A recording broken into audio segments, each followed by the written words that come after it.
चलिए जय हिंद। तो आज जो है ना हम लोग का यह चैप्टर खत्म हो जाएगा। आज का लेसन में हम लोग पढ़ने वाले हैं क्वेश्चन नंबर 7, 8 और 9 कंप्लीट हो जाएगा। ठीक है, तो इससे पहले आपका जो है ना 1, 2, 3 पार्ट तक हम बना दिए हैं। यह हमारा पार्ट जो है ना 4 है और 13.1 का ये लास्ट पार्ट हमारा होगा। सबका लिंक आपको नीचे मिल जाएगा या फिर आपको आई बटन में मिल जाएगा। ठीक है, तो चलिए क्लास को करते हैं स्टार्ट। तो देखिए क्वेश्चन नंबर आपका 7 जो है बहुत अच्छा सवाल है। सवाल है कोई तंबू एक बेलन के आकार का है। कोई तंबू है, ये तंबू समझ रहे हैं ना, कोई बेलन के आकार का है जिस पर एक शंकु अध्यारोपित है। इस बेलनाकार तंबू के ऊपर में एक क्या है, शंकु अध्यारोपित है। यदि बेलनाकार भाग की ऊंचाई और व्यास क्रमशः 2.1 मीटर और 4 मीटर है, यानी ऊंचाई देखिए, इसका ऊंचाई जो है ना 2.1 मीटर है और इसका व्यास जो है इस 4 मीटर है। ध्यान दीजिएगा, जो व्यास हमारा ये वाला हिस्सा बेलन का है वही वाला व्यास हमारा जो है ना शंकु में भी काम करेगा। ठीक है,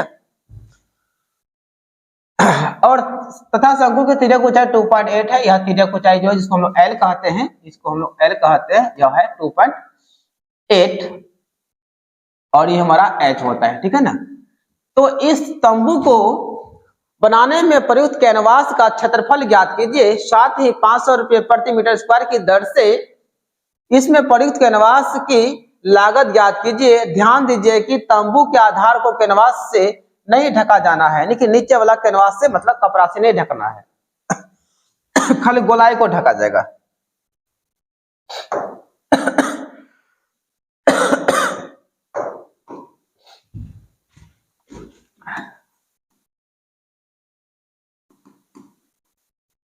चलिए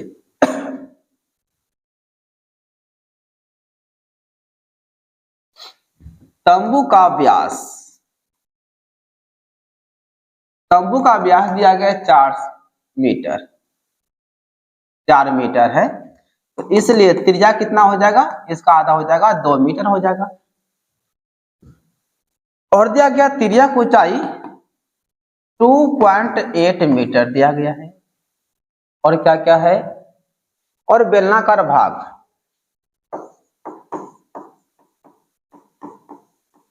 बेलनाकार भाग की ऊंचाई जिसे हम लोग h कहते हैं वह भी दिया गया है 2.1 मीटर है। ठीक है, तो निकाल लेते हैं प्रयुक्त कैनवास का कपड़ा जो लगा है, कैनवास का क्षेत्रफल कितना, मतलब कितना कपड़ा लगा हुआ है, मतलब कैनवास कितना लगा, कैनवास मतलब कपड़ा हो गया। ठीक है ना,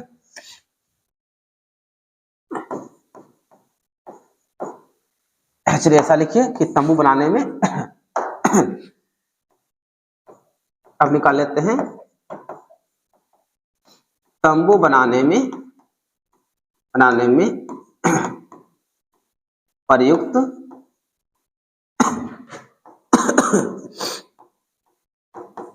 कैनवास का क्षेत्रफल।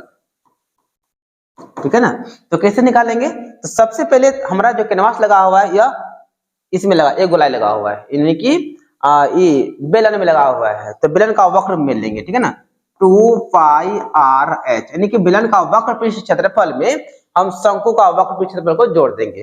तो बेलन का वक्र होता है 2πrh होता है और शंकु का जो वक्र पृष्ठ होता है वह होता है πrl होता है। ठीक है, चलिए जी इसमें कॉमन क्या आ जाएगा, पाई आर कॉमन आ जाएगा। ठीक है ना, क्या आ जाएगा, कॉमन आ जाएगा, पाई और आर हो जाएगा कॉमन। तो क्या क्या बचेगा, पाई आर तो कॉमन ले लिए, 2h बचेगा, यहाँ पे 2h प्लस इधर क्या बचा था, l बचा था, देख लीजिए l बचा हुआ था। ठीक है, तो पाई का मान 22/7 और r का मान 2 था और 2 इंटू h कितना था, h 2.1 था, 2.1 प्लस l था 2.8 शायद ऐसे था, हाँ l 2.8 था। तो 22 दूनी 44/7, चलिए 21 दूनी 42 हो जाएगा प्लस 2.8, 44/7 इसको जोड़ देंगे तो आपका 1002 6 1 हो जाएगा 7, 7.0 खत्म हो गया, खत्म, यानी हो गया 44 मीटर स्क्वायर। यह आपका हो गया पहला आंसर। यह हो गया क्या, कैनवास का क्षेत्रफल हो गया। मतलब तंबू में कितना कैनवास लगा था उसका आपको लगा था 44 मीटर स्क्वायर। अब निकालना है कैनवास की लागत भी निकालनी है ना। दिया गया है 5000 रुपया प्रति मीटर स्क्वायर की दर से। मतलब 1 मीटर स्क्वायर में लागत जो है वह कितना लगता है, 1 मीटर स्क्वायर में जो है ना बोलता है 5000 रुपये प्रति मीटर स्क्वायर। मतलब 1 मीटर स्क्वायर कैनवास में जो पैसा खर्च होता है वो होता है 500 रुपया होता है। तो इसमें कितना खर्च होगा तो गुना कर देंगे। क्या लिखेंगे, अतः कैनवास की लागत, कैनवास में कितना रुपया खर्च हो रहा है तो 44 गुना कर देंगे 500 रुपया दिया हुआ था। डबल जीरो तो रहेगा, 4 पंचे 20, 20 2 22, इतना रुपया लगा होगा। कितना है, 11,000, 10,000, 22,000 रुपया खर्च हुआ कैनवास लगाने में। चलिए आगे बढ़ते हैं। अब क्वेश्चन नंबर 8 है, इसके बाद आपका लास्ट बचेगा। सवाल है, ऊंचाई 2.4 मीटर वाले व्यास और 1.4 मीटर वाले एक ठोस बेलन में से इसी ऊंचाई वाला, सेम ऊंचाई वाला, सेम त्रिज्या वाला और व्यास वाला जो ना एक शंक्वाकार खोल काट लिया जाता है तो शेष ठोस बचे का भाग का जो है ना क्षेत्रफल निकाला है निकटतम सेंटीमीटर में। ठीक है ना। चलिए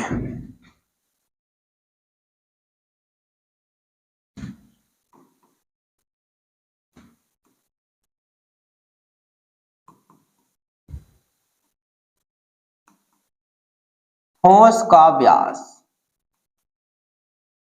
ठीक है, सामने फिगर है, ठोस है, इसका व्यास है 1.4 मीटर है। तो इसलिए त्रिज्या कितना हो जाएगा, 1.4/2 यानी कि 0.7 मीटर हो जाएगा। मीटर है सेंटीमीटर है, मीटर है। एक हमको निकालना है किसमें, सेंटीमीटर में निकालना है। चलिए उसके बाद में देख लेंगे। उसके बाद जो है व्यास तो हो गया, अब ऊंचाई दिया हुआ है जिसको h कहते हैं, वह 2.4 मीटर है। ठीक है, तो सब तो इसमें क्लियर है। व्यास है तो त्रिज्या निकाल लिए, ऊंचाई भी निकाल लिए। अब क्या करेंगे, देखिए ध्यान से निकालना है शेष भाग का। फिर क्या, शेष ठोस का क्षेत्रफल। तो क्या करेंगे, पहले तो एक हमारा बेलन है, बेलन का क्षेत्रफल होता है 2πRh। ठीक है, उसमें क्या करेंगे, जोड़ देंगे। अंदर में क्या है, शंकु है ना, यानी कि शंकु के लिए तो निकालना पड़ेगा L, πRL चाहिए ना हमें। रुक जाइए, अभी L निकालना पड़ेगा। तो चलिए अब निकाल लेते हैं L। तो हो जाएगा h का स्क्वायर प्लस हो जाएगा r का स्क्वायर। ठीक है, h तो 2.4 है, इसका स्क्वायर कर देंगे, और r है 0.7, इसका भी स्क्वायर कर देंगे। इसका हो जाएगा 576 हो जाएगा, 2 के बाद दशमलव हो जाएगा, प्लस 37 49 हो जाएगा, कितना हो जाएगा। ठीक है, चलिए जी इसको जोड़ते हैं। ठीक है ना, 9 6 15 की 5, 7 4 11 1 12 की 2 बचा 1, 5 1 6, तो आपका हो जाएगा 625 यानी कि 25 का वर्ग हो जाएगा। इसको लिख सकते हैं 2.5 इंटू 2.5। ठीक है, यहां से आपका 2.5 हो जाएगा बाहर, मीटर हो गया। ठीक है, तो यहां से हमारा जो है एल का मान निकल गया। अब निकाल लेते हैं शेष ठोस का क्षेत्रफल। तो पहले क्या है, पहले तो एक बेलन है, बेलन का वक्र का क्षेत्रफल होता है 2πRh, प्लस में अंदर में एक शंकु घुसा हुआ है। क्या है, शंकु, क्योंकि इसको काट के निकालेंगे ऐसा जगह अंदर में बना हुआ रहेगा, उसको जोड़ना पड़ेगा। क्योंकि पृष्ठीय है, आयतन रहता था उसको पूरे माइनस कर देते, लेकिन आयतन तो नहीं है, हमारा क्या पृष्ठीय है। तो पृष्ठीय में अगर हम इसको काट के निकाल लेंगे, लेकिन अंदर में ऐसा चिन्ह बन के रह जाएगा, मतलब पृष्ठीय बन के रह जाएगा। तो πRL मतलब शंकु का जो है ना वक्र निकाल लेंगे, जोड़ लेंगे। इसमें शंकु का वक्र होता है πRL, लेकिन माइनस कर रहे हैं किसको, ए वाला जो हिस्सा है, ये जो खाली यहाँ पे है ना, ये खाली ए वाला हिस्सा को माइनस करना पड़ेगा। और वह हिस्सा हमारा वृत्ताकार है, वृत्त का क्षेत्रफल होता है πr²। चलिए जी,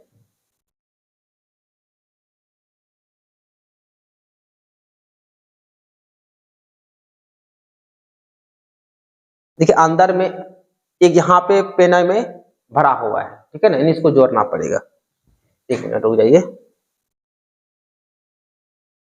घटाना नहीं है, ऊपर वाला तो खाली है ना, क्या है ओहो, जोड़ेंगे पाई आर स्क्वायर, क्योंकि जो खाली उससे मतलब नहीं है, मतलब है यहाँ पर क्या ऊपर एवन खाली है, तो एगो तो यहाँ पूरा पैक है, यहाँ पे ये बंद है, इसको जोड़ना पड़ेगा, खाली से कोई मतलब नहीं है, ठीक है।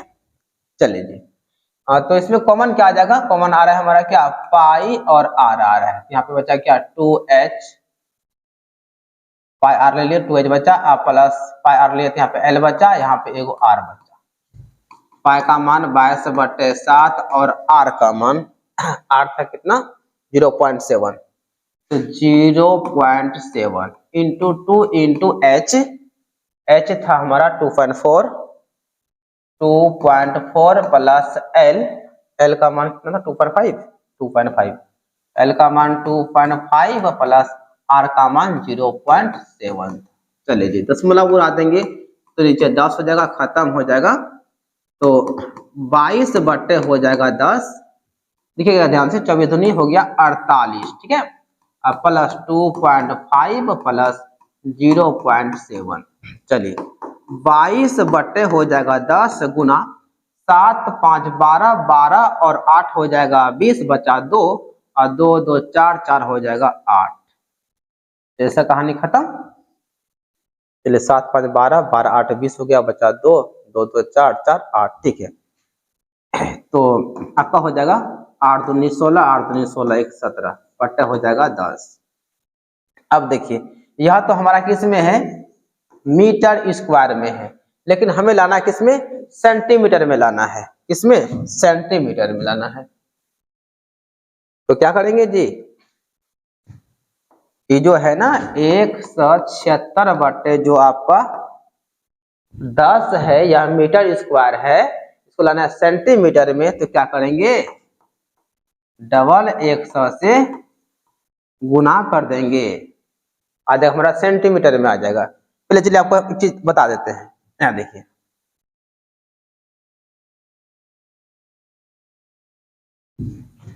इसको जब भगा देंगे तो 17.6 यह हो जाएगा मीटर स्क्वायर, लगभग में करेंगे तो आपका होगा 18 का आसपास हो जाएगा, क्योंकि इसका मतलब यहाँ पे 0 लगा सकते हैं, 6 पॉइंट के बाद 6 है ना, उसके बाद ना 0 लगा सकते हैं, 60 का मतलब हुआ कि जो है ना 8 मतलब 1 के आसपास है, ठीक है ना, 17 का 18 हो जाएगा, यह हो जाएगा मीटर स्क्वायर, ठीक है, यह तो पहला आंसर आपका हो गया। यदि सेंटीमीटर में पूछ रहा है तो आपको क्या करना पड़ेगा, 2 को 100 से गुना करना पड़ेगा, क्योंकि 1 मीटर बराबर होता है 100 सेंटीमीटर होता है, ठीक है। तो एक बार हम इसको चेक कर लेते हैं, सवाल को किसमें पूछा गया है, और व्यास है तो काट देता है, तो निकटतम वर्ग सेंटीमीटर तक पृष्ठ क्षेत्रफल ज्ञात कीजिए, सेंटीमीटर पूछा है, सेंटीमीटर पूछा है तो कोई दिक्कत नहीं है, ये तो पहला आपका आंसर हो गया ना, यहाँ पे चलिए, अथवा आप दूसरा आंसर भी दे सकते हैं क्या था 176 बट्टे 10 था ना, गुना कर देंगे एगो 100, फिर कर देंगे एगो 100, क्योंकि स्क्वायर ना है, चलिए खत्म हो गया आपका, ठीक है ना, 1 7 6, तो आपका हो जाएगा इकाई दाहिने से करा 1 2 3, इतना जो है ना हो जाएगा आपका वर्ग सेंटीमीटर हो जाएगा, ठीक है। चलिए मेरे ख्याल से इतना नहीं होगा, मेरे ख्याल से इतना ही होना चाहिए, चलो जो भी रहे, ठीक है ना, जब मीटर में पूछता तो आपको इतना हो जाता, सेंटीमीटर में पूछेगा तो आपका इतना हो जाएगा, ठीक है। आई होप कि आप सभी को समझ में आ गया होगा। आगे चलते हैं, लास्ट सवाल है आज का, सवाल है कि लकड़ी के एक ठोस बेलन के प्रत्येक सिरे पर एक अर्धगोला खोदकर निकालते हुए एक वस्तु बनाई गई है, जैसा कि आकृति में दिखाया गया, आकृति या तो है नहीं लेकिन हम आकृति बना देते हैं, आकृति ऐसा था, ठीक है ना, आकृति इस रूप में था, ये आकृति था, ये हमारा आकृति था, ठीक है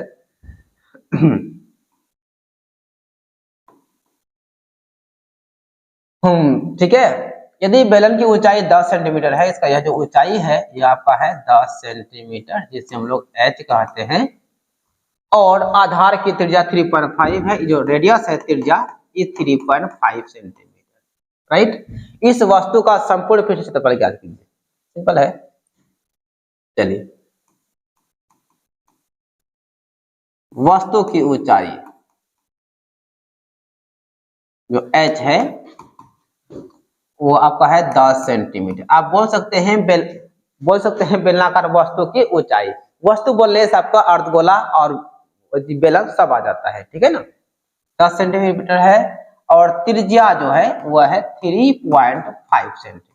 ध्यान दीजिएगा, निकाल लेते हैं। वस्तु का संपूर्ण पृष्ठीय क्षेत्रफल, वस्तु का संपूर्ण क्षेत्रफल। तो पहले हमारा क्या, एक बेलन है, बेलन का हो जाएगा 2πrh प्लस में आपका 2 गो अर्धगोला है, 2 गुना अर्धगोला का होता है 2πr²। तो क्यों गुना किए, क्योंकि यहाँ पे ऊपर भी एगो अर्धगोला है, नीचे भी है, सीधा 2 से गुना कर दिए हम। इसमें कॉमन क्या आ जाएगा, 2 और पाई और r आ जाएगा, बचेगा h प्लस एगो 2 तो रहा और एगो r रहा, और 2 पाई का मान 22/7 और r का मान कितना है 3.5 और h हमारा 10 है प्लस 2 इंटू 3.5। चलिए इसको उड़ा देंगे तो हो जाएगा 10, 7 एकम 7, 7 पचा 35, 5 एकम 5, 5 दूनी 10, 2 से 2 खत्म। तो क्या क्या बच गया, बच गया 22 गुने